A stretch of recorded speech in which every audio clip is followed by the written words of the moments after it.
நம்முடைய செய்கிற அளவில் நமக்கு கொடுக்கப்பட்டுள்ள தலைப்பு பகைகள் என்று. 19ஆம் வசனம் என்ன சொல்லுகிறது? மாம்சத்தின் கிரியைகள் வெளியரங்கமாயிருக்கிறது அப்படின்னு சொல்லியிருக்கு. அப்போ மாம்சத்தின் கிரியைகளில் அதில் ஒரு பகுதி சொல்லியிருக்கிறது பகைகள் அப்படின்னு. வெளிப்படுத்தின விசேஷத்தில் நான் வாசிக்கிறோம், நாமெல்லாம் இந்த உலகத்தை ஜெயிக்க வேண்டும் அப்படின்னு சொல்லியிருக்கு. இந்த உலகம் தன்னுடையகளை சிநேகிக்கும் என்று சொல்லிடுது. அப்போ இந்த உலகத்தில் வாழ்கிற நாம் இதை ஜெயிக்க வேண்டியது அவசியமாக இருக்குது. ஜெயங்கொள்கிறவன் தேவனுடைய ராஜ்யத்திற்குள்ளே போவான் அப்படின்னு எழுதியிருக்கு. அப்போ ஜெயிக்காதவன் போக முடியாதா அப்படின்னு? ரட்சிக்கப்பட்டால் போதாதா? இது என்ன ஜெயிக்கணும்னு சொல்லியிருக்கேன், நான் அந்த அளவுக்கு பலசாலியா அப்படின்னு சொல்லி நமக்கு ஒரு எண்ணம் தோன்றும்.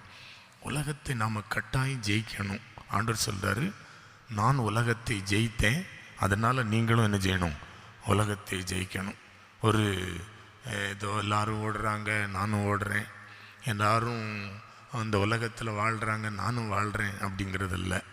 நம்மை ஆண்டவர் ஒரு விசேஷித்த விதமாக படைத்து வச்சிருக்கிறார். அல்லேலூயா. நிறைய பேர் ஏன் தான் அந்த உலகத்தில் வாழ்கிறேனோ அப்படின்னு ஓடிக்கிட்டே இருப்பாங்க. நிறையா பிரச்சனைகள், துன்மார்க்கனுக்கு என்ன நடக்கிறதோ அதே போல் சன்மார்க்கனுக்கு நடக்குது. இது ஒரு பெரிய தீங்காகவே தோன்றுகிறது. துன்மார்க்கன் தீங்கு நாளுக்கென்று தேவன் யாரை உண்டாக்குனாரு? துன்மார்க்கனை உண்டாக்குனாரு. அப்போ அவனுக்கு நடக்கிறது ஒன்றும் இல்லை, ஆண்டோடைய பிள்ளைகளுக்கும் அப்படியே நடக்கிறதே அப்படின்னு. ஆமாம், அப்படி தான் நடக்கும். நாம் நிருபங்களில் வாசிக்கிறோம், லோத்தை குறித்து சொல்லியிருக்கு. தினந்தோறும் வாதிக்கப்பட்டு பாவம் செய்யாதிருந்தான் அப்படின்னு எழுதியிருக்கு. அந்த வரியை நீங்கள் கவனிக்கிங்களா? தினந்தோறும் வாதிக்கப்பட்டு பாவம் செய்யாதிருந்தான். அந்த சோதோங்கொமோர மக்கள் கொடிய மக்களாக இருந்தாங்க. ஆணோடு ஆண் பெண்ணோடு பெண் அவலட்சணமானவளை செய்து தெய்வ மகிமை அவங்க இழந்துட்டாங்க. ஆண்டவர் அவர்கள் அழிச்சாரு. அந்த மகா பெரிய பட்டணத்தில் ஒரே ஒரு ஆள் இருந்தான்.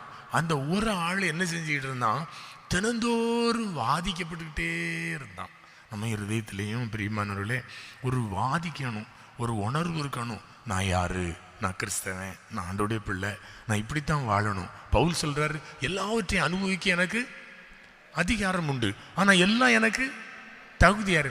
எனக்கு யாரு? நான் தான் என்னை நானே அளவிட்டு கொள்ளணும். என்ன அங்கு அந்த பாபிலோனிய ராஜாவை குறித்து சொல்லியிருக்கிறது, தராசில் நிறுத்து என்ன செய்யப்பட்டான்? குறைய காணப்பட்டாயின்னு சொல்லியிருக்கிறேன். நம்மள ஆண்டவர் அப்படி சொல்லும் முன்னால நாமே நம்மை சரிப்படுத்தி கொள்ளணும் பிரியமானவர்களே. அதில் நாம் சோர்ந்துடக்கூடாது. அல்லேலூயா. நம்ம ஆண்டவர் சொல்கிற, நான் அந்த உலகத்தை ஜெயித்தேன், அதனால் நீனும் என்ன செய்யணும்? ஜெயிக்கணும். கர்த்தருடைய பிள்ளைகள் சோம்பேறிகளை கொண்டு பரலோகத்தில் சேர்க்கிற தேவன் அல்ல. எத்தனை பேர் ஆமேன்னு சொல்கிறீங்க? அல்லேலூயா. சோம்பேறிகள்லாம் பரலோகத்துக்கு போயிடலாமா? இது என்னப்பா புதுசாக சொல்கிறா நீ? ரட்சிக்கப்பட்டவன் பரலோகத்துக்கு போயிடலான்னு சொல்லியிருக்க. அது உண்மை, அது உண்மை. ஆனால் அதே சமயத்தில் ஆண்டவர் கானான் தேசத்துக்குள்ள இஸ்ரவேல் ஜனங்கள் வழி நடத்தி கொண்டு போகும்போது 2 காரியத்தை செய்தார். அங்கிருந்த கானானியரை கொஞ்சம் விட்டு வச்சாரு. ஏன் விட்டு வச்சாரு?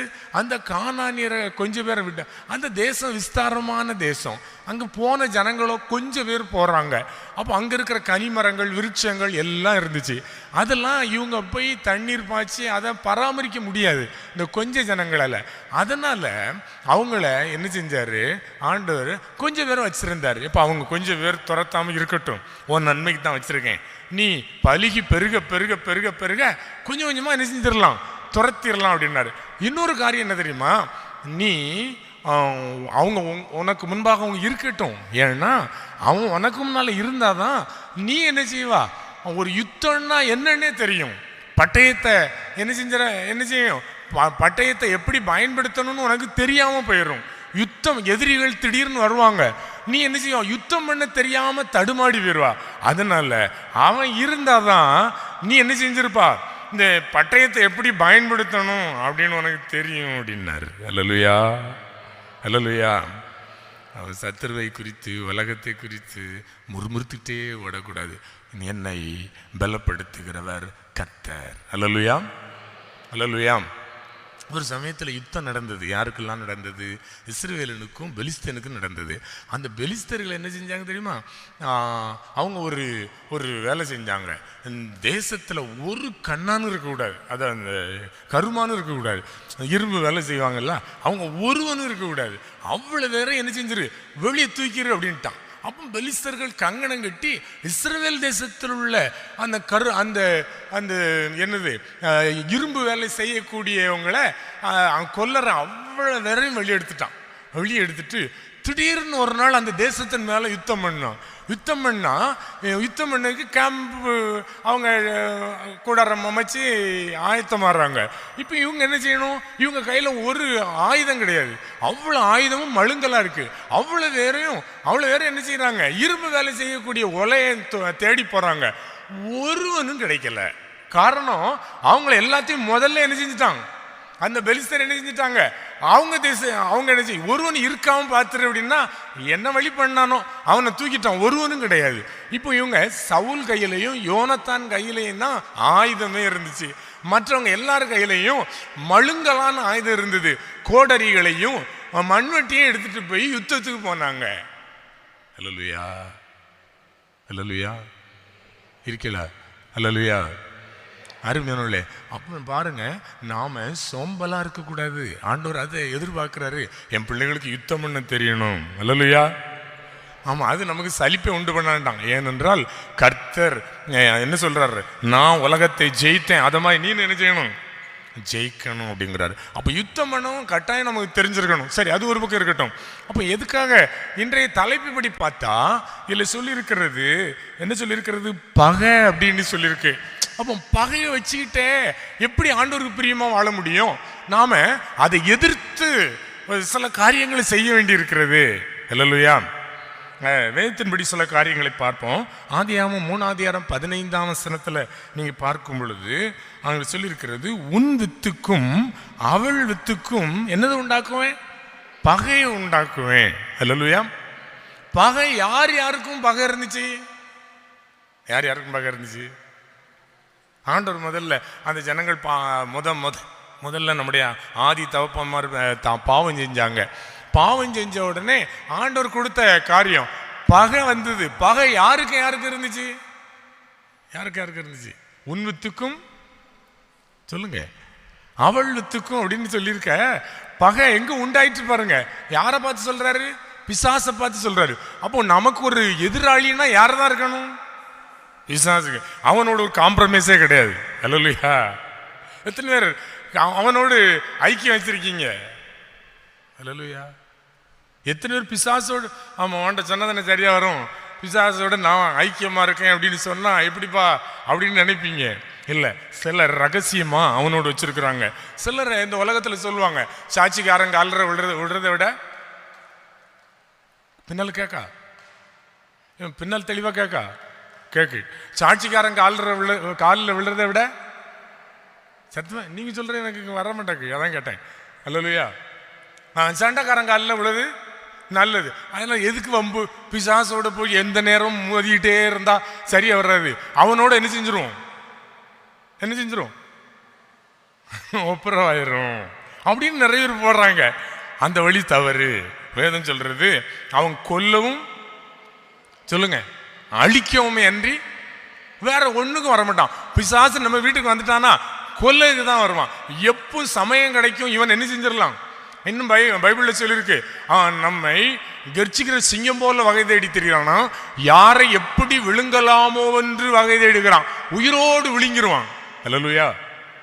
அதனால தூங்காம என்ன செய்யணும்? எப்போது விழித்திருந்து என்ன செய்யணும்? ஜெபம் பண்ணணும். அல்லேலூயா. சரி, அப்போ பகை நமக்கும் பிசாசுக்கும் தான். சரி, அது ஒரு சாபமாவே இருக்கட்டுமே. பகை அங்கதான் உண்டாகுது. என்ன, ஆண்டவர் அந்த பகைய அந்த பிசாசு நம்ம மேல அந்த கண்ணோக்கமா இருந்து இப்படிப்பட்ட மாம்சத்தின் கிரியைகளை போட்டு எதையோ ஒண்ணு பண்ணி நம்மை தேவ சமூகத்திலிருந்து விலக்கிட்டு இருக்கிறான். அல்லேலூயா.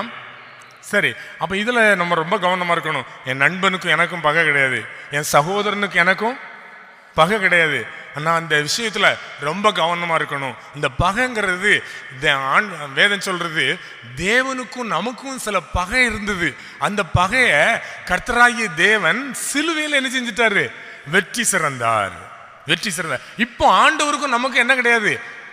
பாவம் பகையா நின்றுச்சு, ஆண்டவர் அதை வந்து விலக்கிட்டாரு. இன்னும் நீங்க நம்பணும். நிறைய பேர் ஆண்டவராய் இயேசு கிறிஸ்துவை குறித்து சொல்லியிருக்கு. அம்மா, இயேசு மரணம் அடைந்த போது சீசர்கள் எல்லாரும் நம்பினாங்க. என்ன நம்பினாங்க? இயேசு மரிச்சிட்டாருன்னு எல்லாரும் நம்பிட்டாங்க. அவரை எடுத்தாங்க, அவர் சரீரத்தை எடுத்து அடக்கம் பண்ணாங்க. எல்லாரும் கண்கூட பார்த்தாங்க. பார்த்த உடனே அவங்களுக்கு ஆமா, ஆண்டவரை அடிச்சாங்க, கொன்னுட்டாங்க, அவரை எங்க வந்து வச்சுட்டாங்க, கல்லறையில் வச்சுட்டாங்க அப்படின்னு எல்லாரும் நம்பினாங்க. கர்த்தர் உயிரோடு எழுந்து அவங்ககிட்ட போய் சொன்னாரு. என்ன சொன்னார்? நான் உயிரோடு இருக்கிறேன் அப்படின்னு. ஆனா சீசர்கள் யாருமே நம்பல. பிரியமானவர்களே, மரணத்தை நம்பினாங்க, உயிர்த்தெழுதலை நம்பல. ஹல்லேலூயா. நான் உங்களுக்கு மரணம் அடைந்தேன் என்றால் நல்லதுன்னு ஆண்டவர் சொன்னாரு. அதனால பாவம் முடிஞ்சு போச்சுன்னு சொன்னாரு. இப்போ பாருங்க அருமையானவர்களே, நாமும் சில நேரங்களில் இந்த தவறை பண்றோம். நான் பாவம் செஞ்சுட்டேன், ஆண்டவருடைய ரத்தத்தினால கழுவப்பட்டேன், இப்போ என் பாவம் என்னை விட்டு என்ன செஞ்சுட்டு நீங்கிட்டுன்னு நான் நம்பணும். ஹல்லேலூயா. இந்த நம்பிக்கை எப்போ வரும் தெரியுமா? சிலுவைக்கு நேரம் நம்ம போனாதான் அந்த நம்பிக்கை வரும். ஹல்லேலூயா. சரி, அதனால இந்த விஷயத்துல நம்ம இப்படிப்பட்டவங்கள மாறணும். சரி, அப்போ பாருங்க, அப்போ பிசாசுக்கும் நமக்கும் ஒரு பகை இருக்கு. நம்முடைய சகோதரர்களோடு அல்ல. நிறைய பேராக நம்ம சகோதரர்களோடு பகை உண்டாக்குகிறோம், பகையா பேணி காக்கிறோம். இன்னைக்கு ஒரு பெரிய ஹைலைட் என்ன தெரியுங்களா? அதாவது ஒருத்தர் சண்டை போடுவாங்க. சண்டை போட்டு யாரு கடைசி வர வைராக்கியம் அனுக்கிறவனை பார்த்து இந்த உலகம் தட்டி கொடுக்கும். என்ன தட்டி கொடுக்கும்? நீ தான்ப்பா மனுஷன், நீ தான் மனுஷன், செத்தாலும் உன் முகத்துல என்ன செய்ய மாட்டேன், விழிக்க மாட்டேன்னு சொல்லிட்டு அப்படியே செத்துட்டான் பாரு, அவன் தான்ப்பா மானஸ்தன் அப்படின்னு உலகம் தட்டி கொடுக்கும். உலகம் என்ன செய்யும்? தட்டி கொடுக்க. பரவாயில்ல, வெல்டன் சொல்லும். ஆனா பரலோகத்துல இந்த உலகத்தில் உள்ள பகையை யாரு மன்னிக்கிறாங்களோ அவங்களதான் பரலோகம் வரவேற்கும். இந்த உலகத்துக்கும் பரலோகத்துக்கும் உள்ள வித்தியாசத்தை பாருங்க. இந்த உலகத்துல நாம இந்த பகையோடு இருந்து பார்த்தாதான் நமக்கு ஒரு கௌரவம் இருக்கு. எத்தனை பேர் ஆமேன்னு சொல்லுவீங்க? நான் மட்டும்தான், வேற யாரும் இல்லையா? கர்த்தர் உங்களை ஆசீர்வதிக்கட்டும். விழிப்பாதான் இருக்கீங்க, மாத்தியெல்லாம் சொல்ல முடியாது. என்ன? ஹல்லேலூயா. அப்போ பாருங்க அருமையான, இந்த உலகத்துல நான் சொல்றதை நீங்க வீட்டுல போய் யோசித்து பாருங்க. அதுதான் இந்த உலகம் வரவேற்கும். என்ன? பகையோடு இருந்து கடைசி வரை செத்துட்டோம்னா அவரை பார்த்து சொல்லுவாங்க, அவன் மானஸ்தம்பா, சொன்னதை என்ன செஞ்சிட்டான் அப்படின்னு சொல்லுவாங்க. பரலோகத்துல நமக்கு அங்க இடம் கிடையாது. பரலோகத்துல இடம் கிடையாதுங்க. பரலோகத்துல இந்த உலகத்துல இருக்கிற பகையை நம்ம மறந்தாதான் பரலோகத்துல நமக்கு ஒரு இடம் உண்டு. ஹல்லேலூயா. கிறிஸ்து மன்னித்தது போல நீங்கள் நான் என்ன செய்யணும்? மன்னிக்க கற்றுக்கொள்ளணும். பகையை பேணிக்கிட்டே இருக்கக்கூடாது. பகையை யார் முந்தி செய்வது, அதுதான் பிரச்சனை இன்னைக்கு. யார் மன்னிக்கிறதெல்லாம் முதல்ல முந்தி யார் மன்னிக்கிறது, அது ரொம்ப பெரிய பிரச்சனை. என்ன? விசுவாசியா அவிசுவாசியா? சொல்லுங்க, யார் முதல்ல மன்னிக்கணும்? விசுவாசியா அவிசுவாசியா? விசுவாசி தான் மன்னிக்கணும். யார் பரலோகம் போகணும்னு நினைக்காங்க அவங்க மன்னிங்க. இப்ப ஈஸியா இருக்கா புரிஞ்சுக்கிட்டதுக்கு? யார் பரலோகம் போகணும்னு நினைக்கிறீங்களோ அவங்க முதல்ல மன்னிங்க. மன்னிச்சிடலாமா? மன்னிக்கணுங்க. அதுல என்னங்க இருக்கு இந்த உலகத்துல? என்ன, என் பொருளை எடுத்துட்டு போக முடியுமா? ஒன்றும் எடுத்துட்டு போக முடியாது. நான் அடிக்கடி சொல்லுவேன், என்ன, என்னுடைய பொருளை அநியாயமா ஒருத்தன் எடுத்துட்டான்னா 1க்கு 4 திருப்பி தராம கர்த்தர் என்ன செய்ய மாட்டாரு. ஏனென்றால் நான் அனுபவிக்கிறது எல்லாம் யாருடையது? யாருடையதுங்க? ரட்சிக்கப்பட்ட தேவனுடைய பிள்ளைகளை அனுபவிக்கிறதெல்லாம் யாருடையது? தைரியமா சொல்லுங்க, ஒரு துரும்பு எடுக்க முடியாதுங்க. இன்னைக்கு வேணா உங்க டைரியில் எழுதி வச்சுக்கிடுங்க. இல்லப்பா உனக்கு தெரியாது, என் சகோதரன் எனக்கு உண்டான எல்லாத்தையும் வஞ்சித்துட்டான்ப்பா, என் சகோதரன் எல்லாத்தையும் வஞ்சிட்டான், ஒரு துரும்பை எடுக்க முடியாதுங்க. எனக்கு அதுல ஆணித்தரமான நம்பிக்கை உண்டு. ஏனென்றால் எனக்கு உள்ள நம்பிக்கை இருக்கு, எனக்கு தந்தது எல்லாம் யாரிடத்துல இருந்து வந்தது? சொல்லுங்க, கர்த்தரிடத்திலிருந்து வந்தது. என் மனைவி கர்த்தருடைய, என் பிள்ளைகள் கர்த்தருடையது. என்ன எவனுமே அபகரிக்க முடியாதுங்க. நீங்களும் நானும் ஆண்டோடைய பிள்ளைகளா இருக்கிறோம். அதுதான் நமக்கு ஒரு நல்ல அங்கீகாரம். அல்லேலூயா. அதனால இந்த உலகத்துல நாம இப்படிப்பட்ட மனுஷங்க மேல பகை கொள்ளக்கூடாது. நாம அதுல இருந்து வெளியே வரணும். ஆண்டவர் அதை ரொம்ப விரும்புறாருங்க. அப்போ பாருங்க, ஒரு சிம்பிளா பார்த்தா தேவன் வெறுக்கிறத நம்ம வெறுக்கலாம், தேவன் சிநேகிக்கிறத நாம என்ன செய்யக்கூடாது, வெறுக்க கூடாது. ஆண்டவர் சொன்னாரு, இந்த சகோதரனை குறித்து சொல்றாரு, காண்கிற சகோதரனிடத்துல அன்பு கூறாதவன் காணாத தேவனிடத்துல எப்படி அன்பு கூறுவான்? என் கண் முன்னால என் சகோதரன் இருக்கான், அவன்கிட்ட நான் அன்பு கூறல, எனக்கு கண்ணால ஒரு முறை கூட நான் பார்த்ததில்லை, அந்த கர்த்தரிடத்துல அன்பு கூறுறேன் அப்படின்னு எப்படி சொல்வீங்க நீங்க? எப்படி அந்த நிச்சயம் நமக்கு கிடைக்கும்? அல்லேலூயா. அதனால அதுல மாற்று கருத்தே இருக்கக்கூடாது. என் தேவன் வெறுக்கிறத நான் வெறுக்கணும். அல்லேலூயா. அல்லேலூயா. ஆமா, என் தேவன் சிநேகிக்கிறத நான் சிநேகிக்கிறோம். என்ன, ஒரு சின்ன யாரில் பார்த்துடலாமே, ஆகாப் ராஜா, யோசபாத் ராஜா, ரெண்டு பேரும் ஒரு விதத்துல சம்மந்தக்காரங்க, அப்படிதானே? ஒருத்தர் பொண்ணு எடுத்து வச்சுக்கிட்டாங்க. அந்த ஆகாப்பை அழிக்கணும்னு கர்த்தர் திட்டம் போட்டாரு. அதனால ஆகாப்பை கீழையாத்துல போய் விழுவதற்கு யார் போதனை செய்வது அப்படின்னு கேட்கிறாரு. உடனே பிசாசு என்ன செய்யல, நான் போறேன்னுச்சு, என்ன செய்வான்னு கேட்டாரு. அவன் தீர்க்கதரிசி வாயில, எல்லாரும் வாயில என்ன செய்ய, பொய்யின் ஆவியாரு அப்படின்னாரு. அவங்க போய் ஏகமா சொன்னாங்க, நீங்க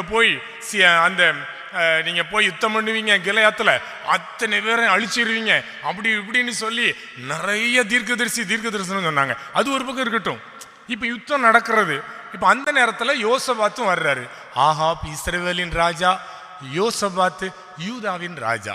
சரியா? இந்த ரெண்டு பேரும் சேர்ந்து இப்ப கிளையாத்துக்கு போறாங்க. ஆகாப்ப அழிக்கணும்னு தேவன் திட்டம் போட்டாரு. ஆனா இந்த யோசபாத்து கர்த்தருக்கு பிரியமானவன், அவன் இவனோடு கூட சேர்ந்துட்டு போறான். அப்போ ஆகாப் சொல்றாரு, நான் ராஜாவாக வரமாட்டேன், நான் ஒரு சேனாதிபதி போல வர்றேன், நீர் ராஜாவாயிரும், ராஜ வஸ்திரம் தரித்திருன்னு சொல்லி இந்த யோசபாத்த ராஜ வஸ்திரம் தரித்திருந்து முன்னால போய் அனுப்புறாங்க. அங்க பேசிட்டாங்க. அந்த கிளையாத்துல அந்த குடிகள்லாம் பேசுறாங்க, சிறியவரோடும் பெரியவரோடும் யுத்தம் பண்ணாண்டாம், ராஜா ஒருவனை மாத்திரம் என்ன செஞ்சிரு, வெட்டிரு அப்படின்னு சொல்லியிருந்தான். அதனால வில்வீரர்கள் இந்த ராஜவஸ்திரம் தரித்திருக்கிற யோசபாத்தை பார்த்து, இவன் தான் இஸ்ரவேலின் ராஜா அப்படின்னு சொல்லி ஏகமா அவனுக்கு நேரம் வர்றாங்க. இவன் ஓலம் விட்டான். அல்லேலூயா. அதனால அந்த படைகள் அவனை விட்டு விலகிட்டு, இவன் ராஜா இல்ல போலுக்கு, இவன் ஓலம் விடதானே அப்படின்னு சொல்லிட்டு நினையாமல் எய்த அம்பு என்ன செஞ்சிட்டு அந்த ஆகாப்பனுடைய கவசத்தின் சந்துக்கள் இடையில போய் சொருகிட்டு அவன் மாலை வரை இருந்து செத்து போனான்னு எழுதியிருக்கிறது. நாம தேவன் பகைக்கிறவரோடு சிநேகிக்க கூடாது. சங்கீதத்தில் முதல்ல சொல்லியிருக்கிறது, பரியாசக்காரன் இருக்கிற இடத்துல எனக்கு அங்க வேலை இல்லை, அப்படித்தானே? அந்த வரிசையை துப்புற பாருங்க. அப்போ எனக்கு தேவன் வெறுக்கிறது என்னெல்லாம் இருக்கு, அதை நான் வெறுக்கலாம். அது ஒன்றும் பிரச்சனை இல்லை. தேவன் சிநேகிக்கிறத நான் என்ன செய்யக்கூடாது, வெறுக்க கூடாது. ஆண்டவர் சொன்னாரு, இந்த மனுஷன் ஏன் சாயலாய் உண்டாக்கப்பட்டிருக்கான்ப்பா, இவன் நீ எப்படி பகைக்கலாம், பகைக்காதாங்காரு. அப்போ தேவன் விரும்புறத செய்யாம தேவன் விரும்புகிறத நம்ம வெறுக்கிறோம். யார மாதிரி? ஆகாப்போடு கூட்டு சேர்ந்த யோசபாத்தை போல. உன்கிட்ட நல்ல ஆராதனை இருக்கு, உன்கிட்ட நல்ல ஐக்கியம் இருக்கிறது, தேவனோடு இருக்கிற நல்ல மனப்பான்மை இருக்கு. ஆனா தேவன் வெறுக்கிறத நீ வெறுக்கணுமே, அதை சிநேகிக்கிறிய. நாம இனி அதை செய்யக்கூடாது. ஆண்டவரே, நீங்க ஒரு சின்ன உடன்படிக்கை, பிரசங்கன்னு என்ன, நீங்க நிறைய பிரசங்கம் கேட்டிருப்பீங்களே என்ன? அல்லேலூயா, அல்லேலூயா. ஆமா, ஐயா தானே கீதம் இருக்காங்க, நிறைய ஆலோசனைகள் கொடுத்துருப்பாங்க. ஆனால் நான் ஒரு பெரிய பிரசங்கமாக பண்ணணும்னு நினைக்கல, சின்ன ஒரு உங்களை அதை கவனிக்கும்படியான சில குறிப்பு, அவ்வளோதான். அல்லேலூயா, அல்லேலூயா. அப்போ நம்ம இதை யோசித்து பார்க்கணும். ஒரு சின்ன உடன்படிக்கை பண்ண, ஆண்டவரே, நீங்கள் வெறுக்கிறவங்களை நான் வெறுப்பேன், நீங்கள் சிநேகிக்கிறவங்களை நான் வெறுக்க மாட்டேன். என்ன அப்படிதானே? சிநேகிக்கிறேன். இப்படி யோசித்து பார்த்துட்டு என்னெல்லாம் வெறுக்கிறீங்க, ஆண்டவருக்கு அது பிரியமானு யோசித்து பாருங்க. ஆண்டவருக்கு அது பிரியமா? என்ன, நம்ம சிலரை அற்பமா நினைக்கிறோம், சிலரை கௌரவமா தூக்கி பிடிக்கிறோம். ரெண்டும் வேண்டாம். தேவன் எதை சிநேகிக்க சொல்றாரோ அவங்க இடத்துல சிநேகிமா இருக்கணும். என்ன ஆண்டவர் சொன்னார், நான் உங்களுக்கு சொல்லுகிறேன், உன் சத்துருக்களை என்ன செய், சத்தமா சொல்லுங்க, சிநேகிங்கள் அப்படிங்கிறாரு. பகைக்காதங்கிறாரு. அல்லேலூயா, அல்லேலூயா. இந்த பகையை எத்தனை நாள் தான் பேணிட்டு போகிறோம்? என்ன கொஞ்சம் யோசிச்சு பாருங்க. இந்த உலகத்தில் என்னதான் இருக்கு? அப்படி எல்லாவற்றையும் கர்த்தர் நம்முடைய கரத்தில் வச்சிருக்கிறாரு. நம்ம எதை கொண்டு போகிறோம், எதை கொண்டு வந்தோம்? ஒன்றுமே கொண்டு வரல. ஒன்றுமே என்ன, எல்லாம் ஆண்டவருடையது தான். எல்லாம் ஊழியம் செய்யறானா அது தேவன் அவர்களுக்கு கிருபையை கொடுக்காம போனா ஊழியம் செய்ய முடியாது. நீங்க வேணா செஞ்சு பாருங்க, முடியாது. அப்போ ஊழியம் செய்யறதுக்கும் யாரு? ஆண்டவர் தான் என்ன செய்ய வேண்டியிருக்கு? பலன் தர வேண்டியிருக்கு. இதுவும் தேவ கிருபை தான், இதுவும் தேவ கிருபை தான். அதனால என்னால் அல்ல, எல்லாம் கர்த்தரால் தான். அல்லேலூயா, அல்லேலூயா. சரி, நமக்கு கொடுக்கப்பட்ட ஓட்டத்துல மகிழ்ச்சியோடு ஓட கற்றுக்கொள்வோம். என்ன, நிறைய பேர் நினைக்கிறாங்க ஆண்டவர்கிட்ட அழுதுட்டு கேட்டாதான் தருவாரு அப்படின்னு. யார் சொன்னது? அப்பா பிள்ளைங்கிற உரிமைக்கு வாங்க, தகப்பனுடைய கீழே பிள்ளையா நின்றுக்கிட்டு சந்தோஷமா கேளுங்க. என்ன, ஆண்டோடைய தாவீது சொல்றாரு, கர்த்தருடைய ஆலயத்துக்கு போவோம் வாருங்கன்னு சொன்னபோது எனக்கு எப்படி இருந்தது? ரொம்ப சந்தோஷமா. நீங்க இப்போ இந்த ஆலயத்துக்கு வரும்போதே உங்க மனசுல ஒரு எண்ணம் வந்திருக்கும், நான் யார் வீட்டுக்கு போறேன். அல்லேலூயா. சின்ன பிள்ளைகிட்ட சொல்லி பாருங்க, உங்க மாமா வீட்டுக்கு இன்னைக்கு போறோம் அப்படின்னு சொல்லி பாருங்க, அந்த பிள்ளைகிட்ட எப்படி இருக்கும்? ரொம்ப சந்தோஷமா இருக்கும். எங்க மாமா நினைச்சதெல்லாம் என்ன செய்வாரு? வாங்கி தருவாரு. அதுல ஒரு கொள்ளை பிரியம்தான், கொள்ளை பிரியம்தான். அருமையானே, நாம ரொம்ப பெரிய ஆட்கள் ஆயிட்டோங்க, ரொம்ப பெரிய ஆட்கள் ஆயிட்டோம். மனசுல ரொம்ப பெரிய பெரிய கனவுகள் எல்லாம் வச்சிருக்கிறோம். ஆனா அதே சமயத்துல எல்லாவற்றையும் சந்திக்கக்கூடிய இடம் எங்கேயா தான் இருக்கணும்? கர்த்தருடைய சமூகமா தான் இருக்கணும். எனக்கு வருகிறது எல்லாம் யார்கிட்ட இருந்தா வரணும்? சத்தமா சொல்லுங்க, அல்லேலூயா. கர்த்தரிடத்துல இருந்தா வரணும். அந்த சோதோமின் ராஜாக்கள் சொன்னாங்கல்லவா, ஆபிரகாம்கிட்ட யுத்தம் பண்ணியாச்சு, ஆபிரகாம் ஆகிய நீர் தான் எல்லாத்தையும் யுத்தம் பண்ணி ஜெயிச்சிரு, என்கிட்ட இருக்கிற எல்லாத்தையும் நீரே கொண்டு போறோம் அப்படின்னு சொல்லும் பொழுது, ஆபிரகாமை சோதோமின் ராஜா ஐஸ்வர்யவானாக்குனான் அப்படின்னு பேரே வரக்கூடாது, அந்த பேச்சே வரக்கூடாது. ஆபிரகாம் ஆசீர்வதிக்கணும்னா யார் தான் ஆசீர்வதிக்கணும்? கர்த்தர் தான் ஆசீர்வதிக்கணும். அல்லேலூயா. உங்களுக்குள்ள எனக்குள்ள அந்த வைராக்கியம் வரணும். என்ன ஆசீர்வதிக்கிறது யாரு தான்? சத்தமா சொல்லுங்க, அல்லேலூயா. கொஞ்சம் கொஞ்சம் ஓங்கி வருதோ இல்லையோ? கேட்க முடியா வருதா இல்லையோ? எனக்கு என்னமோ கொஞ்சம் ரொம்ப வால்யூம் ரொம்ப இருந்த மாதிரி இருக்கு. அல்லேலூயா. சரியா தான் இருக்குப்பா, சரியா இருந்தா ஒன்றும் செய்யண்டாம். அல்லேலூயா. அப்போ பாருங்க, எனக்கு வரக்கூடிய ஆசீர்வாதம் எல்லாம் யார்கிட்ட இருந்தா வரணும்? எத்தனை பேர் சொல்ல போறீங்க இரவு? ஆண்டவரே நீங்க தான் என்ன ஆசீர்வதிக்கணும், நான் எந்த மனுஷன்கிட்ட கையேந்தி நிற்க போறது இல்லை. எனக்கு ஒரு தேவையா, நான் யார்கிட்ட தான் நிற்பேன்? கர்த்தர்கிட்ட தான் நிற்பேன். அதனால நாம அப்படி ஒரு உறவு வைத்துக் கொள்ள வேண்டும்.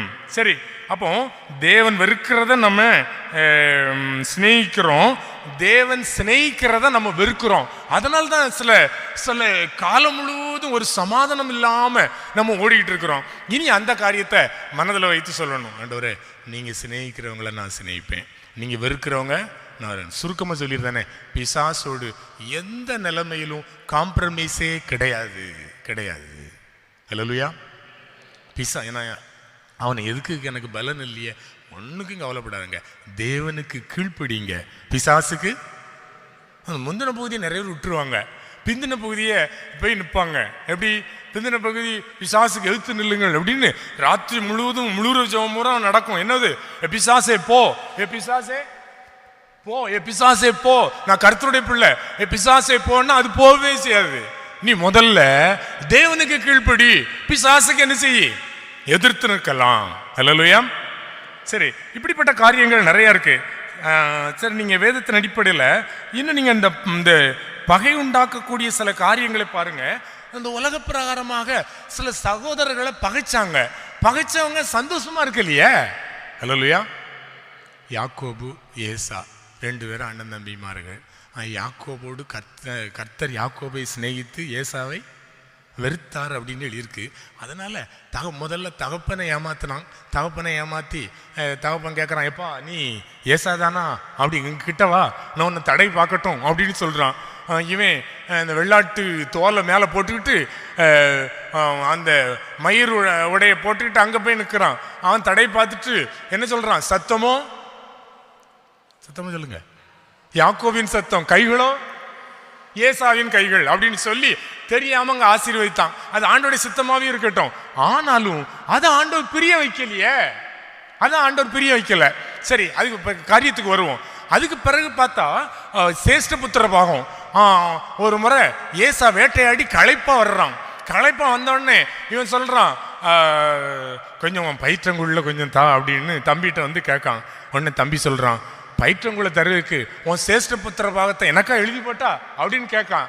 என்ன சேஷ்ட புத்திர பாகம் அப்படின்னு சொல்லி வீசிட்டு நான் சாவ போறேன், என் சேஷ்ட புத்திர பாகம் எதுக்கு அப்படின்னு சொல்லி அசால்ட்டா விட்டு வீசிட்டு வந்து கூளை குடிச்சிட்டு வெளியே வந்துட்டாங்க. ஏமாத்த தானே செஞ்சான். அல்லேலூயா. இல்லப்பா நீ அப்படி ஒரு மறந்துட்டா, நான் யாக்கோபை சிநேகித்து அல்லேலூயா ஏசாவை வெறுத்தேன்னு எழுதியிருக்கு. அதனால இப்படித்தான் நடக்கும் அப்படின்னு. தேவன் உன்னை ஆசீர்வதிக்கும்படியாக நீ காத்திருக்க வேண்டுமே ஒழிய, கர்த்தர் உன்னோடு இருக்கிறார் என்கிற போர்வையிலே நீ வேற எதுவும் தப்பு தண்டெல்லாம் பண்ணக்கூடாது. உங்களுக்கு என்ன நீதியோ அதுதான் எனக்கும். அல்லேலூயா. பரிசுத்தாவி பெற்றவனுக்கும் பரிசுத்தாவி பெறாதவனுக்கும் ஒரே சட்ட புத்தகம் தான். நம்ம கையில் இருக்கிற சட்ட புத்தகம் 2 பேருக்கும் ஒண்ணு தானே. இதுல நின்று அந்த தராசுல நின்னா குறைய காணப்பட்டா எங்க போகணும்? ஆமா, பொல்லாப்புக்கு போகணுமே. அப்புறம் 2 பேர் எல்லாத்துக்கும் ஒரே சட்டம் தான். தூதர்கள் வந்தா கூட அவங்களுக்கும் இதே சட்டம் தான். அல்லேலூயா. பிரியமானவர்களே, இப்படி பகை வந்துச்சு. இப்ப சரி காரியத்தை விட்டுரும். இப்ப எல்லாம் போறான், மாமன் வீட்டுக்கு போறான். அங்கேயும் சில ஏமாத்து வேலை நடந்தது. முடிச்சு எல்லாத்தையும் 2 பரிவாரமா இருக்கான். அந்த ஆத்தாண்டையில வரும்போது அவன் சொல்றான், நான் அந்த ஆத்தா கடக்கும்போது வெறும் கோலோடு போனேன். இப்ப நான் எத்தனை மடங்கு வந்த ஆசீர்வாதம்? 2 பரிவாரம், 2 படம் இருக்கு. அல்லேலூயா. ஒரு கோலோடு போனா இப்ப எத்தனை மடங்கு ஆசீர்வாதம்? 2 படை பரிவாரங்களோடு வர்றான். இப்போ தான் மறுபடியும் ஆத்தண்டையில் வைக்கணும். எனக்கு ஒரு எண்ணம் வருது, என் சகோதரனை சந்திக்க போறேன். என் சகோதரன் சொன்னான், என்னைக்காவது என் தகப்பனுடைய துக்க நாள் ஒன்று வரும், அப்பொழுது என் சகோதரனாகி யாக்கோபை நான் என்ன செய்வேன்? கொன்று போடுவேன். அல்லேலூயா. அவன்கிட்ட எவ்வளோ ஆசீர்வாதம் இருந்தாலும் சரி, பகை இருந்தேன்னா சமாதானம் பெறும். பகை இருந்தேன்னா சமாதானம் பெறும். அல்லேலூயா. பகையோடு நம்ம எப்படிங்க இருக்க முடியும்? அருமையானவர்களே, நான் சிநேகிக்கிறேன், அவங்க பகைக்கிறாங்களே, அதுக்கு நீ பொறுப்பாளி கிடையாது. அதுக்கு நாம பொறுப்பாளி கிடையாது. அவன் பகைச்சா அந்த காரியத்தை அவனே எடுத்துக்கிட்டோம். நம்ம மனசுல நம்ம காயங்களை நம்ம பாதிக்கப்பட்டது நம்ம தான். அந்த பாதிப்பு வேற. இன்னொரு விஷயம் என்ன தெரியுமா? பாதிப்பையும் பெற்றுக்கிட்டு மனதும் அமைதல் இல்லை. ராத்திரி படுத்தா சரியா நித்திர வராது. அல்லேலூயா. நல்ல சண்டை போட்டு நீங்க ஆலயத்தில் வந்து ஜெபம் பண்ணி பாருங்க. எத்தனை பேர் நான் சந்தோஷமா ஜெபம் பண்ணப்பா அப்படின்னு சொல்லுவீங்க? ஒரு நாளும் ஜெபம் பண்ணிருக்க முடியாது. ஒரு நாள் மனநோகை யாரையாவது ஏசிட்டு நம்ம ஆலயத்தில் வந்து முழங்கால் படியிடும் பொழுது நம்ம மனசு வாதிச்சுக்கிட்டே இருக்கும். எதையோ பிரசங்கம் பண்ணுவோம், வாய் ஏதோ சொல்லும், மனசு எங்கேயோ போய் நிற்கும். அப்போ தேவன் நம்ம விட்டு கொஞ்சம் ஒதுங்கி இருக்கிறாருன்னு தானே அர்த்தம். அல்லேலூயா. அல்லேலூயா. பகை பேணிக்காண்டான். அவன் சொல்றான், என்னை ஆசீர்வதிங்கப்பா, என்னை ஆசீர்வதிங்க, எனக்கு எல்லாம் ஆசீர்வாதம் இருக்கு, ஆனாலும் என்னை ஆசீர்வதிங்கன்னு சொன்ன ஆண்டவர் அவன் பேரை மாற்றி, நீ உன் பேர் இனி இஸ்ரவேல்னு எனப்படுவதாக சொல்லி அவன் அங்கே ஆசீர்வதித்தார். அவன் ஆசீர்வாதமாகத்தான் இருந்தான். அல்லேலூயா. யாக்கோபின் தூளை சொல்லுங்க, எண்ணத்தக்கவன் அவன் தூளை யாருப்பா எண்ண முடியும்? இன்னைக்கு அவன் ஆசீர்வாதமா இருக்கான். எதை தொடுதானோ அது தொட்டதெல்லாம் ஆசீர்வாதமா தான் இருக்கு. அப்படிதானே? அந்த இஸ்ரவேல் ஒரு சின்ன பகுதி, எப்படி சொல்லலாம், ஏதோ ஒரு குறுகின பகுதியா சொல்லுவாங்க. ஒரு குறுகின வட்டமாகத்தான் அந்த நாடு முழுவதும் இருக்கலாம். ஆனா உலகத்துல அது சுத்தி இருக்கிற எத்தனையோ நாடுகள் அதை அழிக்கலாம் நினைக்கி முடியலையே. அவன் ஆசீர்வதிக்கப்பட்டவனாகத்தான் இருப்பான். அல்லேலூயா. அல்லேலூயா. பிரியமானவர்களே, அதனால வசனம் சொல்லுது, அப்ப நம்ம சகோதரத்துல நம்ம பகையோடு சேர்த்து வச்சதெல்லாம் நமக்கு வேதனையை தான் தருது. அப்ப திரும்ப ஒப்புரவாத வேண்டியிருக்கு. திரும்ப ஆண்டவரோடு ஒப்புரவாகி அவன் அந்த பகை நீங்கி சமாதானம் பெற்றான். அதனால நம்ம இந்த விஷயத்துல ரொம்ப கவனமா இருக்க வேண்டியிருக்கு. அல்லேலூயா. அல்லேலூயா. வசனத்தின் படி பாருங்க, மத்தேயு 5ஆம் அதிகாரம் 44 சொல்லியிருக்கிறோம், சத்துருக்களை என்ன செய்யுங்க, சிநேகியுங்கள் அப்படின்னு சொல்லி கர்த்தர் சொல்றாரு. சில விஷயங்களை நீங்க கவனமா இருக்கணும். நான் சுருக்கமா முடிச்சிருந்தேன். என்ன, சில வாய்ப்புகள் நம்மளை தேடி வரும். வாய்ப்புகள் நம்மை தேடி வரும் பொழுது உடனே பயன்படுத்திடணும். அல்லேலூயா, அல்லேலூயா, அல்லேலூயா. பெரிய ஆளுக்கு சொல்லுவாங்க, கல்யாண வீடு முக்கியமான வீடுகள் வரச்சில எதிரி வீட்டில் போய் என்ன செஞ்சிரு, அல்லேலூயா, ஒரு காடை கொண்டு கொடுத்துட்டு வந்துருப்பா. அவன் கேட்டாலும் சரி, சொல்லுங்க, அவன் விரும்பினாலும் சரி விரும்பிட்டாலும் பரவாயில்ல, ஒரு காடை கொண்டு கொடுத்துரு. நம்மளுக்கு அதுலேயும் வைராக்கியம் பண்ணிகிட்டே இருப்பாங்க. இவன் அன்னைக்கு என்ன அப்படி சொல்லிட்டான், இனி நான் அங்கெல்லாம் போக மாட்டேன் அப்படின்னு சொல்லுவான். சில வாய்ப்புகள் நம்மளை தேடி வரும். எதேச்சையானதுன்னு நினைக்காதங்க. நமக்கு வரக்கூடிய, கிறிஸ்தவனுக்கு வரக்கூடிய வாய்ப்புகளெல்லாம் தேவன் உருவாக்குனது. நீங்க அது சாதாரணமானதுன்னு நினைச்சிடாதங்க. சரி, ஒரு சின்ன உதாரணம். சகை காட்டத்தி மரத்தில் ஏறி கிடக்கிறான். காட்டத்தி மரத்தில் ஏறி கிடக்கும் பொழுது ஆண்டவர் போனார், சகைவை சீக்கிரமா இறங்கி வா, நான் உன் வீட்டில் தங்கணும்னு சொல்றாரு. நம்ம ஆளுக்கு எல்லாரும் என்ன சொல்லுவாங்க, ஆண்டவர் வர்ற பாதையில சகை இருந்தாங்க. அப்போ சகைவை தேவன் சந்திக்கணும்னு திட்டம்லாம் கிடையாது. வர்ற வழியில எட்டி பார்த்தாரு, அங்க ஒரு மனுஷன் மேலே ஏறி கிடக்கானே, சகைவை இறங்கி வாங்கினாரு. இது தற்செயலானது அப்படின்னு நிறைய பேர் நினைப்பாங்க. இல்லவே இல்லை. தேவன் நம் வழியில் குறுக்கிடுகிறது எல்லாம் திட்டமிட்டப்பட்டதே. அவர் திட்டம் போட்டே, பிளான் போட்டே தான் வர்றார். அல்லேலூயா. சின்ன உதாரணம், அதாவது இயேசு கிறிஸ்து உயிரோடு எழுந்துட்டாரு. அப்போ எம்மாவூருக்கு போற வழியில போயிட்டே இருக்காரு. அங்க சீசர்கள் நடந்து போறாங்க, அவங்களோடு பேசிக்கிட்டே போறாரு. அவங்க கவலையோடு பேசுறாங்க. என்ன இப்படி கவலையோடு பேசிக்கிட்டு போறீங்க அப்படின்னு ஆண்டவர் கேட்கிறாரு. உங்களுக்கு தெரியாரா, நீர் அந்நியரா இருக்கிறோ, உமக்கு என்ன தெரியாம போயிட்டு எருசலேமில் நடந்ததெல்லாம் தெரியாதா, இயேசுங்கிற ஒருவரை நம்பி இருந்தோம் அப்படின்னு நிறைய சொல்ல ஆரம்பிச்சாங்க. இப்ப வழியெல்லாம் பேசிக்கிட்டே போனாரு. ஆண்டவர் நிறைய பேசினார். பிறகு அவங்க ஒரு இடத்துல தங்க நேரம் ஆயிட்டு, அப்பொழுது ஆண்டவர் அப்புறம் போகிறவர் போல தென்பட்டார். அப்புறம் போகிறவர் போல தென்பட்டாரு. உடனே அந்த சீசர்கள் சொல்றாங்க, என்ன சொல்றாங்க, நேரம் ஆயிட்டு, இனி நீ போக வேண்டாம், எங்களோடு தங்கிரும் என்று வருந்தி கேட்டுக்கொண்டார்கள். இயேசு அந்த வீட்டுக்கு போய் தங்கினார். அல்லேலூயா. நான் என்ன சொல்றேன், தேவன் அந்த வீட்டுல போய் தங்கணும்னு பிளான் பண்ணிட்டு வந்துட்டாரு. அது தற்செயலானது அல்ல. இவங்க கட்டாயப்படுத்தி கூட்டதுனாலதான் ஆண்டவர் அந்த வீட்டுல தங்கினாருன்னு அர்த்தம் கிடையாது.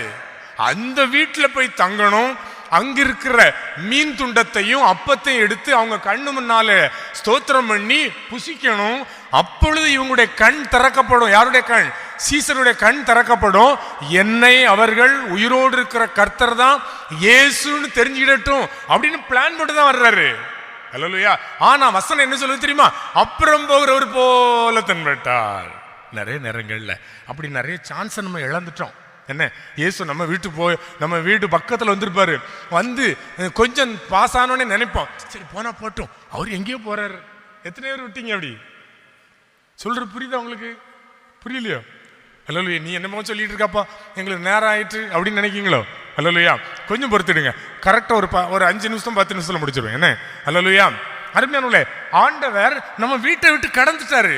கடந்தோடனே நம்ம என்ன நினைச்சோம், அவர் எங்கேயோ போறாருப்பா, அவர் எங்கேயோ போறாராக்கும், நாம அவர் போனா போட்டோம் அப்படின்னு விட்டுட்டோம். இல்ல, அவர் ஒன்ன தேடிதான் வந்தாரு. எத்தனை நேரம் அந்த வாய்ப்பை நீ இழந்தாய்? எத்தனை நாட்கள் அந்த வாய்ப்பை இழந்துட்ட? யோசித்து பாருங்க. இப்போ நான் சொல்லும் போதே நீங்க என்னைய பார்க்காதங்க, உங்க வாழ்க்கையில் நடந்ததெல்லாம் கொஞ்சம் ரிவர்ஸ் பண்ணி பாருங்க. எத்தனை நேரங்கள்ல இயேசு என் வீட்டு பக்கத்துல வந்தாரு, நடந்து போனாருன்னா நினைச்சேன் அவங்கள ஆசீர்வதிக்கணும்னு தான் வந்தாரு அப்படின்னு நினைச்சிட்டேன். இல்ல, ஒன்னு ஆசீர்வதிக்கணும் தான் வந்தாரு. நீ ஏற்றுக்கொள்ளலையே. என் பக்கத்து வீட்டுக்காரர் என் பக்கத்து வீட்டுக்கு தான் போறாரு அப்படின்னு நம்ம வாழ்க்கை மற்றவங்களை ஆசீர்வதிக்க வழி சொல்லுவோம். அல்லேலூயா. யாராவது ஒரு ஊழியக்காரர் வந்திருப்பாங்க. ஊழியக்காரர் வந்து கேட்பாங்க, இங்கே யார் வீட்டில் இந்த ஊழியக்காரங்களுக்கு கொஞ்சம் சாப்பாடு கொடுக்கக்கூடிய அளவில் யார் வீடு? ஆனால் அந்த தெற்கு தெருவில் அந்த அக்கா இருக்காங்களா, அவங்க நல்லா கொடுப்பாங்க, நீங்கள் அங்கே போங்க அப்படிம்பாங்க. அல்லேலூயா. யார் தெற்கு தெருவில் இருக்காங்க? யாரும் ஒரு ஆள் எக்ஸார் ஒய் அவங்க இருப்பாங்க, அந்த வீட்டுக்கு போங்க, அவங்க தான் ஊழியத்துக்காரங்களுக்கு நல்ல செய்வாங்க அப்படின்னு நம்ம ஆட்களே தாரவா இருப்பாங்க. நமக்கு வந்த ஆசீர்வாதத்தை அவங்க அங்க அனுப்புவாங்க. உன் வீட்டுல நீ இடம் கொடுத்து ஆண்டவரே இந்த ஊழியக்காரனை என் வீட்டுக்கு வந்தாரு அனுப்பியிருக்கீங்க, சூனேமியாளை போல நான் ஒரு மேல் வீட்டு அறையை கட்டி அங்க ஒரு மேஜை போட்டு குத்து விளக்க வச்சு அவங்கள நிரந்தரமா தங்க வைக்கணும்னு நீ சொல்லாண்டான். அவன் எங்க போகணும்னு சொல்லும்போது என் வீட்டுக்கு வாருங்க, நான் புசிக்கிறத நீங்க புசிங்க, நான் குடிக்கிறத நீங்க குடிங்க அப்படின்னு சொல்லி பாருங்க, ஆசீர்வாதம் ஒன்ன தேடி வரும். நான் என்ன சொல்றேன், ஊழியக்காரனை உபகாரம் பண்றதுக்காக சொல்லல, இயேசுவை நிறைய நேரங்கள்ல நாம இப்படி அடுத்த வீட்டுக்கு அனுப்பிட்டோம். ஹல்லேலூயா, ஹல்லேலூயா. அவர்கள் வருந்தி கேட்டுக்கொண்டார்கள், இங்கேயே தங்கிரும். நானும் அப்படி கேட்பேன், ஆண்டவர் என்ன தேடி தான் வந்தாரு? இந்த ஆலயத்துக்கு வந்திருக்கிறாரா? பரிசுத்த ஆவியானவர் என்ன தேடி தான் வந்தாரு? இயேசு இந்த உலகத்துல வந்தாரா? ஆண்டவர் என்ன தேடி தான் வந்தாரு? அந்த உலகத்துல இயேசு பாவங்களுக்காக சிலுவையில அடிக்கப்பட்டாரா? எனக்காகத்தான் அடிக்கப்பட்டாரு. எத்தனை பேருங்க சொல்றோம்? பந்தை தூக்கி விளையாடுவாங்கல்ல, ஒரு ரவுண்டு கட்டிக்கிட்டு இருப்பாங்க. அப்போ பந்தை தூக்கி யார் அவுட்டு தெரியுமா? யார் கையில? அந்த விளையாட்டுலாம் தெரியாதவங்களுக்கு பந்து தலையணி தூக்கி விளையாடுவாங்க, பந்து தூக்கி விளையாடுவாங்க. இப்படி பாஸ் பண்ணணும், பாஸ் பண்ணா கவனமா இருப்பாங்க. தூக்கி தூக்கி தூக்கி தூக்கி அடுத்த பக்கம் போட்டுக்கிட்டே வருவாங்க. யார் கையில பந்து தங்குதோ அவங்க அவுட்டு. இந்த உலகத்துல அந்த விளையாட்டு, இந்த உலகத்துல உள்ள விளையாட்டு சொல்லுங்க, அதுதான் விளையாட்டு. ஆனா கர்த்தருடைய சமூகத்தில் இருக்கிறது அப்படி அல்ல. யார் கையில பந்து இருக்கோ அவன் தான் ஜீவன் உள்ளவன். அல்லேலூயா. என்னை தேடி இயேசு வந்தார் அப்படிங்கிற ஒரு சின்ன ஒரு கான்செப்டை நீங்க மனசுல வச்சுக்கிடணும் அருமையானவர்களே. அதனால வாய்ப்புகள் எல்லாம் என்ன வாய்ப்புகள்னு சொல்றப்பா, இந்த தலைப்புக்கும் அவங்க உன்னுடைய கருத்துரைக்கும் சம்பந்தமே இல்லாம இருக்கு. நான் என்ன சொல்றேன், மன்னிக்கணும்னு நினைக்கீங்களா? இன்னைக்கே மன்னிச்சிருங்க, பகை வேண்டாம். இருதயத்தில் இருக்கிறத விட்டுட்டு மன்னிக்கணும்னு நினைக்கீங்களா? இன்னைக்கே செஞ்சிருங்க. நாளைக்கு நம்முடைய காரியம் அல்ல. யாரையும் ஒரு தேவ மனுஷனை குறித்து அப்படி பேசுவாங்க, அவர் யாரா இருக்கும், அவர் ஒரு வல்லமையான பில்லிகரா இல்லை, ஒரு நல்ல ஒரு வல்லமையான தேவ மனுஷர். அவர் பிரசங்கம் பண்ணாரு. பிரசங்கம் பண்ணிட்டு ஒரு பெரிய அரங்கத்தில் பிரசங்கம் பண்ணாரு. பிரசங்கம் பண்ணிட்டு ஒரு எல்லாரும் கேட்பாங்கல்ல ஒரு கேள்விக்குறி, அதை மாதிரி கேட்டாரு. என்னது, ஒரு பெரிய சாப்டர் எடுத்து பேசிட்டு இதற்கு ஒரே வழி கர்த்தராகிய இயேசு கிறிஸ்து அப்படின்னு பிரசங்கத்தை முடிக்கணும். என்ன, இந்த பாவத்திலிருந்து விலகணும்னா இயேசுவை ஏற்றுக்கொள் அப்படின்னு சொல்லணும். இந்த சாபத்திலிருந்து விலகணும்னா இயேசுவை ஏற்றுக்கொள்னு சொல்லி முடிக்கணும். அவர் அந்த முடிவை சொல்லல. முடிவை சொல்லாம பிரசங்கத்தை சொல்லிட்டு இதுக்கு என்ன வழி, இதுக்கு என்ன வழி, ஒரு வழி இருந்தா கண்டுபிடிச்சிட்டு வாங்க அப்படின்னு பிரசங்கத்தை முடிச்சிட்டாரு. நீங்க போங்க, நாளைக்கு இதே மாதிரி ஒரு கான்ஃபரன்ஸ் கூடுது, அப்போ நீங்க எனக்கு பதில் சொல்லணும், இந்த பிரச்சனையிலிருந்து வெளியே வரணும், அதுக்கு என்ன வழின்னு தீர்வு சொல்லுங்க அப்படின்னு பிரசங்கத்தை ஒரு கேள்விக்குறியோடு முடிச்சாரு. ஆனா பிரசங்கத்தை முடிச்சாங்க, போனாங்க. அது ஒரு பெரிய வணிக வளாகம், அங்க ஏராளமான மக்கள் கூடக்கூடிய இடம். திடீர்னு தீ பிடிச்சுன்னா அவ்வளவு எரிஞ்சு சாம்பலா போச்சு. அவ்வளவு எரிஞ்சு சாம்பல. இந்த கூட்டம், இங்கிருந்து போன ஆயிரக்கணக்கான கூட்டங்கள் எல்லாமே அதுல சிக்கிக்கிட்டு அநேகர் மரிச்சு போனாங்க. இந்த ஊழியக்காரர் கதறி அழுதாரு, எஸ் ஆண்டவரே என்ன மன்னிங்க, நேற்று இந்த ஜனங்கள்கிட்ட போய் என்ன சொல்லி அனுப்புனேன், நீங்க வீடுல போய் யோசிச்சுட்டு வாங்க, இந்த கேள்விக்கு என்ன விடன்னு சொல்லி இருக்கணும், கண்டுபிடிச்சிட்டு வாங்கன்னு சொன்னேன்.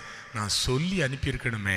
என்ன சொல்லி அனுப்பியிருக்கணும்? அதுக்கு வழி இயேசு கிறிஸ்து தான் வழின்னு சொல்லி அனுப்பியிருந்தா நேற்றே ரட்சிக்கப்பட்டிருப்பாங்களே. இன்னைக்கு நிறைய பேர் செத்து போயிட்டாங்களே, அந்த செத்து போனவங்க ரட்சிப்பை அறியாமலே போயிட்டாங்களேன்னு கதறி அழுதாரு. நம்ம நல்ல ஊழியம் செய்தோம், நம்ம நல்ல ஆண்டவரை ஆராதிக்கிறோம், ஆனா செய்ய வேண்டிய சிலதை நம்ம விட்டு விடுகிறோம்.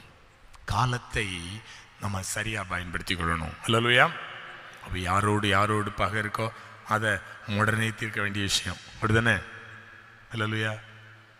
பிரசங்கம் பண்றதோடு விட்டுரு, அதுக்கு மேலே எதுவும் என்ன செய்யாத, எங்களுக்கு என்ன செஞ்சிடாத, அட்வைஸ் பண்ணிடாத அப்படின்னு சொல்றது போல உங்க முக தோற்றம் வருது. நான் ஆரம்பத்திலே சொன்னேன், யார் பரலோகம் போகணும்னு நினைக்கியோ சொல்லுங்க, அவங்க என்ன செய்வீங்க, எல்லாரும் கெட்டு போனாங்கன்னு சொல்லக்கூடாது அப்படிதானே? என்ன எல்லாரும் கெட்டு போனாங்களா? இந்த ஊர்ல நம்ம ஒரு சர்வே எடுத்தோம்னா ஒரு நிலம் கிடையாதுப்பா. என்ன பெரியவங்க அவ்வளோ அப்படிதான் சொல்லுவாங்க, நம்மளை விட நல்ல பெரியவங்க சொல்லுவாங்க ஒருவனும் யோக்கியம் கிடையாது அப்படின்னு சொல்லுவாங்க. பைபிள் அப்படி சொல்லலை. எல்லாரும் கெட்டு போனாங்கன்னு பைபிள் சொன்னாலும் ஒன்ன சொல்ல மறக்கல. நீ நினைக்கிற மாதிரி எல்லாரும் கெட்டு போலப்பா. கேட்டின் மகனே அல்லாமல் வேற யாரும் என்ன செய்யல, கெட்டு போகலையே இருக்கிறாங்க. பாகாலை முத்தம் பண்ணாத, பாகாலுக்கு முழங்கால் படியிடாத இன்னும் 7000 பேரை வச்சிருக்கிறேன் அப்படின்னு இந்த ஊர்லயும் தேவன் ஆயத்தம் பண்ணிட்டே இருக்கிறார். நீங்க என்ன சொல்லலாம், யாரும் இல்லைன்னு சொல்லலாம். நான் எங்க ஊர்ல சொல்லுவேன், எங்க ஊர்லயும் நான் யாருமே யோக்கியங்கள்னு சொல்லுவேன். ஆனா எனக்கு தெரியாமலே சில நூறோ சில ஜனங்களையோ தேவன் ஆயத்தப்படுத்திக்கிட்டே தான் இருக்கிறாரு. அல்லேலூயா. குறை சொல்லியே ஓடாண்டாம். தேவன் நமக்கு கட்டளையிட்டபடி ஒருவர் தப்பிதங்களை ஒருவர் மன்னிப்போம். அல்லேலூயா, அல்லேலூயா. பகை வேண்டாம். பிரசங்க தலைப்பு அதுதான், பகை வேண்டாம். பிரியமானவர்களே, பகை வேண்டாம். அதனால நமக்கு இந்த வாய்ப்புகளை சரியா பயன்படுத்திக் கொள்ளணும். அல்லேலூயா, அல்லேலூயா. வாய்ப்புகளை மன்னிப்பதற்கான நேரம் இதுதான், மன்னிக்கிறதுக்கான சமயம் இதுதான். அப்படித்தானே? அல்லேலூயா, அல்லேலூயா. நாட்டில் நடக்கிற ஆக்சிடென்ட்டு, பிரச்சனைகள் இதெல்லாம் நீங்கள் பார்க்கீங்களா? செய்தி எல்லா வீட்லேயும் தான் டிவி இருக்கும். என்ன நியூஸ் கேட்பீங்களா? நியூஸ்லாம் கேட்கக்கூடாப்பா, பைபிளை மட்டும்தான் படிக்கணும். இல்லை, நியூஸையும் கொஞ்சம் பாருங்க. பார்த்தா தான் உலகத்தில் என்ன நடக்குன்னு தெரியும். என்ன கண்ணு மூடிட்டே போயிடக்கூடாது, கண்ணை மூடிட்டே அதை பார்த்தா தான் நமக்கு ஒரு மன அழுத்தம் வருது. என்ன இயேசுவே இப்படி சாகுறாங்களே, இப்படி சாகுறாங்களே, இப்படி சாகுறாங்களே. என்ன? அல்லேலூயா, அல்லேலூயா. அப்போ தேவனோடு இருக்கிற நல்ல ஐக்கியத்தை வளர்த்து கொள்ள வேண்டும். பிரியமானவர்களே, இப்படிப்பட்ட காலத்துல இன்னொரு காரியத்தை லேசா ஞாபகப்படுத்திட்டு விட்டுருந்தேன். சமாதான காலத்துல யுத்தம் பண்ணாத. சமாதான காலத்துல என்ன செய்யாத, யுத்தம் பண்ணாத. அல்லேலூயா. உனக்கு ஒரு சமாதான வாழ்வு ஆண்டவர் கொடுக்குச்சுல, நீ யுத்தம் பண்ணணும்னு பிளான் பண்ணாத. என்ன யாரை எப்பவும் கெடுக்கலாம்னு நினைக்காத. வேண்டாம், நமக்கு எதுக்குங்க வம்பு. என்னை ஆசீர்வதிக்கிறவர் யாரு இருக்கா? கர்த்தர் இருக்கிறாரு. ஒரு சின்ன உதாரணம், அதாவது தாவீது வர வர வர வர பலத்தான், சவுல் வர வர வர வர சொல்லுங்க பலவீனப்பட்டான். இப்படி நடக்கு. ஒரு சமயத்துல சவுல் குடும்பத்துல ஒருத்தருமே முன்னன்னு நடத்துறதுக்கு யாருமே இல்லாத ஒரு சூழ்நிலை வந்துட்டு, அப்படி ஒரு நிலைமை வந்துட்டு. அப்போ அங்க சவுலுடைய படைத்தலைவன் அப்னேர், ஞாபகம் இருக்கா உங்களுக்கு? பின்னால கொஞ்சம் வேகமா வந்துருங்க. அப்னேர். அப்ப அந்த அப்னேருக்கும் சவுலின் குடும்பத்தாருக்கும் ஒரு சின்ன பகை. அதாவது அந்த பெண்கள் விஷயத்துல இந்த அப்னேர் தப்பு பண்ணிட்டான்னு சவுலுடைய குமாரர்கள் என்ன செய்தாங்க, அப்னேருக்கு விரோதமாக சொன்னாங்க. நீ எப்படி இப்படி பண்ணலாம், இந்த தவறை பண்ணலாம் அப்படின்னு. இந்த அப்னேர் கோவப்பட்டு என்ன செஞ்சிட்டான், ஓ உன்ட்ட நான் வேலை செய்ய முடியாது, நான் தாவீது பக்கமா அந்த சவுலுடைய படைகள் எல்லாத்தையும் திருப்ப போறேன்னு சொல்லி தாவீதுட்ட போனாங்க. அல்லேலூயா. தாவீதுட்ட போய் சொன்னா, எதுக்கு எனக்கு உனக்கு சண்டை, தேசம் எல்லாம் ஓ முன்னால இருக்கு, நீ எடுத்துக்க அப்படின்னு சொல்லிட்டான். இப்படி தாவீது ராஜாட்ட பேசிட்டு திரும்பி வர்றான். திரும்பி வரும்பொழுது தாவீது ராஜாவுடைய படைத்தளபதியா இருக்கிறானே யோவாப், அந்த யோவாப்புக்கு இந்த அப்னேர் மேல ஒரு கோபம் இருந்துகிட்டே இருந்துச்சு. என்ன கோபம் தெரியுமா? அவன் அந்த யோவாப்புடைய தம்பி ஆசைகள் நல்ல நல்ல வேகமா ஓடக்கூடியவன். அந்த வேகமா ஓடக்கூடியவன் அவன் என்ன செஞ்சான், ஒரு யுத்தத்துல இந்த அப்னேர், சவுலின் படைத்தலைவனாகிய அப்னேருக்கு பின்னால வேகமா போய் அப்னேரை வெட்டணும்னு போறான்.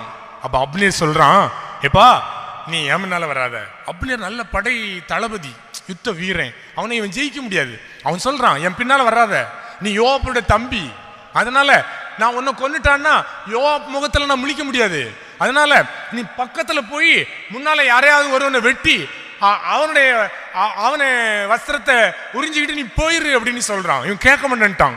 அப்ப அப்னேர் ஒரு ஈட்டி எடுத்து பின்புறமாக ஒரு குத்துவாங்க. அப்ப குத்துன உடனே அது அந்த அந்த ஆசைகளுடைய வயிற்றுல குத்தி என்ன செஞ்சுட்டு கொன்று போட்டது. தன் தம்பியை கொன்று போட்டான்னு அந்த பகை அந்த யோவாப்புடைய நெஞ்சிலே இருந்தது. அதை பழி தீர்க்கணும்னு நினைச்சாங்க. அதனால அவன் என்ன செஞ்சான் தெரியுமா, இந்த அப்னேருங்கிறவரு இப்ப யார்கிட்ட பேசிட்டு வர்றாரு, தாவீது ராஜாட்ட பேசி நம்ம எல்லாரும் ஒன்னாயிரும் அப்படின்னு சொல்லிட்டு வர்றாரு அல்லவா. பேசிட்டு வரும்போது தாவீதுக்கு தெரியாம அப்னேரை கூட்டு விட்டு அவனுடைய தாடியை பிடிச்சு அவன் எச்சரிக்கையாயிராத போது தன்னுடைய பட்டயத்தினால குத்தி கொலை செய்தான். தாவீது அப்னேருக்காக அழுதான்.